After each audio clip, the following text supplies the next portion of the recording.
Good afternoon. Good afternoon. Does everybody have a copy of the presentation? It's kind of important that you do, because there's some visuals in there that will explain a lot better than what's coming out of my mouth what takes place as far as the program at CCNV is concerned.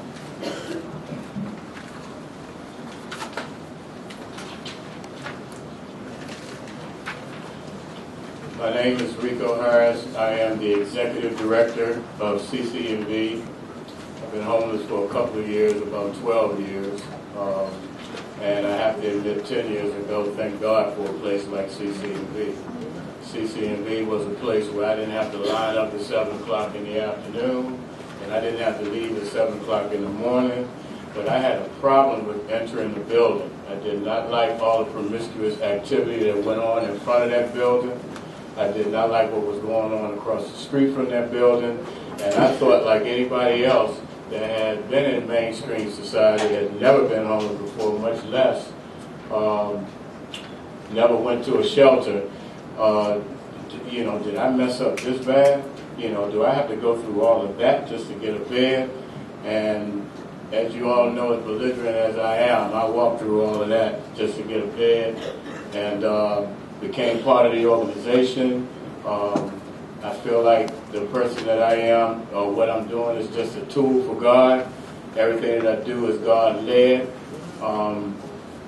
There's no personal gain in this in me. All of us, like me, including me, and the rest of the volunteers that work for CCNV, we don't get a dime. We don't get a dime. We're not even asking for a dime. And at the same time, at any given time, because there are issues, mental health issues, substance abuse issues, people that have issues with the right to do what they like to do in a place that's temporary, as if they had a lease or a key, or they pay a mortgage or a key. We put ourselves and our lives on the line. We put ourselves and our lives on the line 24/7 at any given time. And one of the most horrific acts or examples of that was a security staff member being stabbed in a stairwell that was access to 4 different service providers: CCNV, Clean and Sober, the CCNV Respite, and Open Doors. And all he wanted to do was just tell this individual that you can't roll your dope in that hallway, because we're trying to provide services for people who want to get back into mainstream society and get help out of this particular building.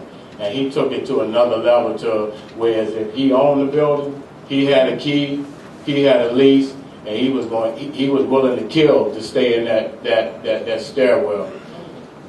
Mitch Snyder was the first to put himself on the line, and this is still continuing to go on as I speak today from this particular organization. Now, if you look at the printout, I read it, and the pictures illustrate what I'm about to read, and give you more insight on what we do as a program. CCNV, the Community for Nonviolence. History: a full-service 24-hour shelter ran by the homeless. Mitch Snyder's concept. He felt like everybody in the homeless wasn't alcoholics and drunks. Everybody in the homeless didn't have too many mental health problems. One brother can pull another brother up, and we both can get back into mainstream society. Today, we're still trying to exercise that concept to some success. CCNV was founded in the 70s, and the group quickly became the focus group in need for accessible space, offering an atmosphere of reasonable dignity for every man, woman, and child in need of shelter. Yes, when Mitch put himself on his life on the line for 51 days, children were allowed to stay at Federal City Shelter, but legislation had changed about how you take care of children, and the district government did a better job in placing them in an environment where they could be taken care of better, other than around single adult men and women. By the mid-'80s, the leadership of Mitch Snyder, CCNV became a key part of the national debate on how best to serve persons that are homeless. CCNV advocacy and commitment to serve resulted in the federal government giving the building that houses the federal city shelter building to the district to the district government for provisions of shelter. CCNV operate shelter and other services in the building, and over the years has worked to include the services of other service providers such as Clean and Sober, Unity Healthcare, DC Central Kitchens, and New Hope Ministry. I like to explain that. When Mitch Snyder advocated to get this building, our mission statement was that everybody was entitled to shelter, medical services, food, and clothing.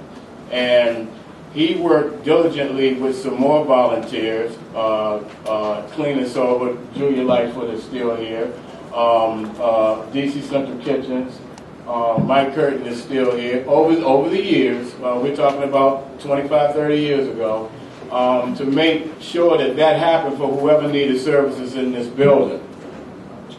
CCNV, regardless of how the district want to slice the pie as far as a license agreement is concerned, we've always considered them as partners.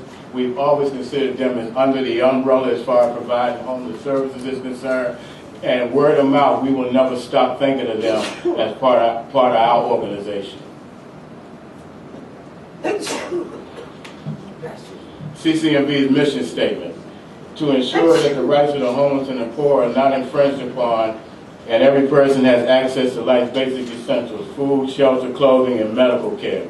CCNV is committed to protecting the rights of the homeless, advocating on behalf of the underserved, and preparing homeless men and women to re-enter mainstream society as skilled, productive citizens.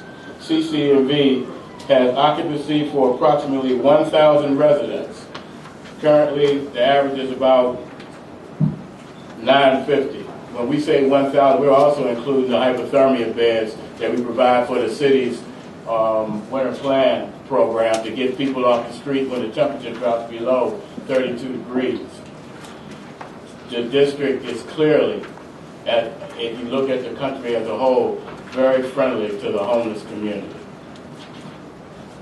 CCNV service model. CCNV is led by an all-volunteer board of directors, and the services are provided by an all-volunteer staff of approximately 70 people.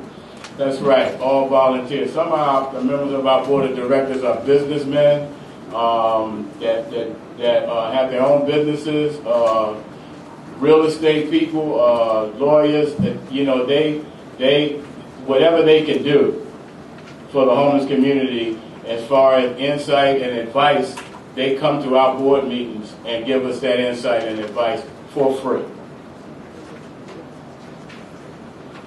CCNV staff include case management aides, floor monitors, maintenance workers, administrative workers. CCNV ongoing work is focused on the provision of shelter to all persons in need, as well as advocacy and continuing the fight to ensure that housing is recognized as a basic human right. CCNV provides a place to call home, a 24-hour shelter for individuals, male or female, who are homeless and in need of assistance. 24-hour shelter. Not many of those are in Washington, D.C. And even though we are the organization that we are, the most popular shelter, regardless of how much money the district is spending in the other shelters, is the organization here, CCNV, Clean and Sober, Open Doors, 425 2nd Street. Space for storage of personal items and medications for all persons residing at the shelter. Clean and Sober, Unity Health Clinic does a wonderful job getting people into their lobby area and doing the best that they can, and as fast as they can, to provide service to people who ain't got no money. Ain't got nowhere to live and ain't got no money. Dinner meals, DC Central Kitchens. DC Central Kitchens. For many years, DC Central Kitchens. They also provide meals for everybody that has a bed at 425 in the CCNV area, every day. assistance and referral service through the case management aides, assistance in goal setting and ongoing progress, tracking all the residents, education and creative arts opportunity, computer center, and mailing address. Do you know you can't get a license in D.C. if you don't have a mailing address? You can take 425 2nd Street over to DMV and you can get a license. Clothing, free laundry service, blankets, sheets, intake during the hypothermia alerts, approximately 125 beds. Major demand during the recent major demands during recent major cold snaps required overnight staffing of about 40 to 50 CCNV volunteers. One of the reasons why I was late for this meeting is because I had to supervise, make a decision on some CCNV staff and how they was administering hypothermia services. Hypothermia is still going on now. Safety and security. All volunteers, CCNV residents. Well, y'all know what we do around the building and in the building, regardless if they live at Clean and Sober, regardless if they live at Open Doors, and regardless if they live at CCNV. Y'all know what we do. $4 million. $4 million estimate value of volunteer staffing and in-kind donations. That figure comes from, at any given time, between 70 to 100 staff people are in place, and all of them are volunteers. And let's say, hypothetically, you wanted to pay them, what you pay an average person that deal with human services, about $40,000 a year. For the last 20 years, that's how much money the district didn't have to spend on trying to provide shelter services for about 1,300 people. And we don't have any problem doing it for another 20 years. Intake for shelter is provided around the clock. Space is provided on a first-come, first-served basis. Given the demand for shelter in the district, the number of individuals are turned away. The number of individuals that are turned away due to lack of space is often high. CCNV works to provide referrals to other shelters and programs in the district. Still no room in the inn. We are, again, I must reiterate, a 24/7, 24-hour shelter. We are the most popular, give me a bed, a locker, and someplace to store my stuff. And I don't have to line up at 7 o'clock at night and leave at 7 o'clock in the morning, shelter in Washington, D.C. Yes, we are always full. All persons receiving shelter from CCNV sign a detailed 27-page program rules which require, amongst other things, participation in assessment, case management services, agreement to seek appropriate transitional and permanent housing, agreement to seek employment, education, training, if able, agreement to seek treatment for any addictions which is closely monitored. Okay.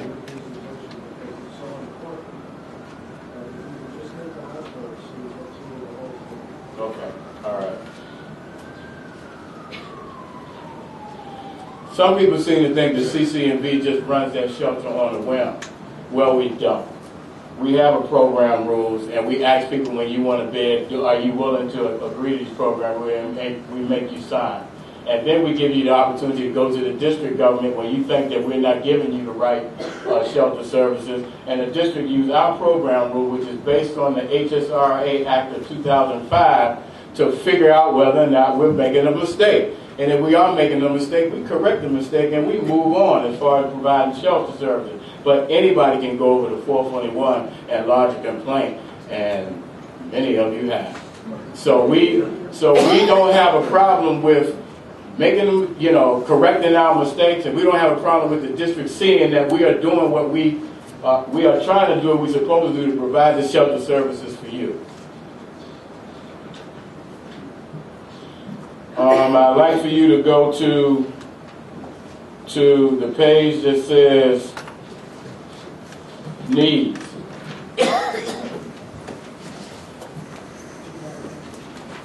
Page 11. Yes, we need funding. Ever since Ms. Snyder was alive, we've always worked off of donations from all around the planet. We do not have what you would call an operation budget, like some organizations do that provide human services, not so much a shelter services, but human services. Continued upkeep of the building. The building is falling apart. That's again, the building is falling apart. I don't think there's any more, that a whole lot about this task force is about that building falling apart. Improved case management services. Case management services we can get by, but in reality we need a case management vendor in this area. We need a case management service vendor at 425 somewhere to take care of 13,000 people. That want to get 1,300 people. I got it right now.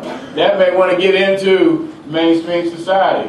We do have our people in this area that want to live on the street.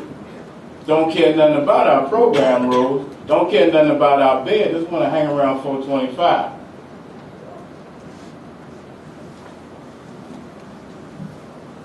Improve security. Well, yeah, we all know that we need improved security around here, because how do you get the people that are just hanging out, you know, the CCNV stigma from the 90s and the late 80s, how do you get the people from just hanging out that ain't even got a bed in none of these shelter providers areas at 425? What legislation can be passed that will allow organizations to protect the people entering in and out of their organization for services? Then we go to the pictures. This is the Still No Room in the End. Still No Room in the End. This is an extremely popular sculpture in Europe. People have asked to give thousands and thousands of dollars for this sculpture. Because of the history of it, it was done by a sculptor from Baltimore. It is a significant piece of CCNV's history that even today CCNV's staff feels we don't want to let go. But it's in our drop-in center. The next picture is our drop-in center. This is 135 beds for people when the temperature drops, for men, when the temperature drops below 32 degrees. The next picture is also pictures of that particular area. The next picture is also pictures of that particular area, and they are full right now. All of these beds are full right now as I'm standing at this podium. This is the mail service. Man, do you know how hard it is to even get something done if you don't have anywhere to pick up your mail? That is a great asset for anybody that has to deal with this particular building. Whether you in clean and sober, whether you with open doors, whether you with CCNV, we have a partnership with the U.S. Postal Service that will provide mail service for anybody that lives in this building. This is Donald Page, volunteer, doesn't get any work at all. He sorts out all that mail amongst a number of other things as far as in-kind donations. We talk about for every organization in this building. This is Mark Raymond, volunteer. He passes out the mail on a daily basis to the residents that live at CCNV from our mailroom in the main lobby. This is Michael Knight. Michael Knight got a bunch of hats. So one of his hats is a case management aide. The reason why we call it a case management aide is because the HSRA rule law of 2005 said that homeless service provider had to give access to case management as far as getting back into mainstream society. So what we require many of our residents to do is to go find a license, and they have to get it from a licensed social worker or a licensed case manager. We require them to get that information from wherever they want in the city, from wherever they want, whether it's a government agency or private agency, and you bring that information back. When you bring that information back, we will document it and log it. This is how you also keep your bed. If you continue to try to get back into mainstream society, you're going to keep your bed. Once you give that privilege up, you're just going to sit around and do what you're going to do, No, that's a violation of the HSRA Act of 2005, and we have a right to ask you to leave our facility.